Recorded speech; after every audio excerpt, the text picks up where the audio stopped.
আজকে সকাল, সকাল মা আমার হাতে কিছু প্রেসক্রিপশন ধরিয়ে দিয়ে বলে কি, "দেখ তো কবে ডাক্তারখানা যাওয়ার ডেট আছে, অনেকদিন তো হয়ে গেল ডাক্তারখানা যাওয়া হয় না।" আর হ্যাঁ গাইস, আমি কিন্তু প্রেসক্রিপশনগুলো চেক করার পর জানতে পারলাম অলরেডি ২ দিন আগে ডেট পেরিয়ে গেছে, কিন্তু আজকেও ডাক্তার হয়তো বসবেন।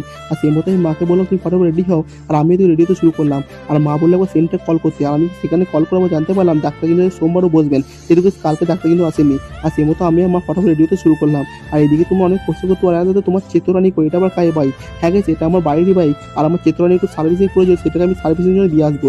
আর এরকম করে কিন্তু ১০-১৫ মিনিট বাইক চালানোর পর আমরা কিন্তু ফাইনালি পৌঁছালাম ডাক্তারখানা। আর এই সত্যি কথা বলতে এটা কিন্তু আমাদের বাড়ি থেকে প্রায় ৩০ কিলোমিটার মতো দূরে। আর ডাক্তারখানায় পৌঁছাতেই সেখানে কিন্তু নাম এন্ট্রি করতে যাওয়ার সময় দেখি প্রচণ্ড পরিমাণে ভিড়। আমাদের নাম কিন্তু ছিল ৪০ নম্বরে, যেটা কিন্তু পেরিয়ে চলে গেছে ৭০ নম্বরে।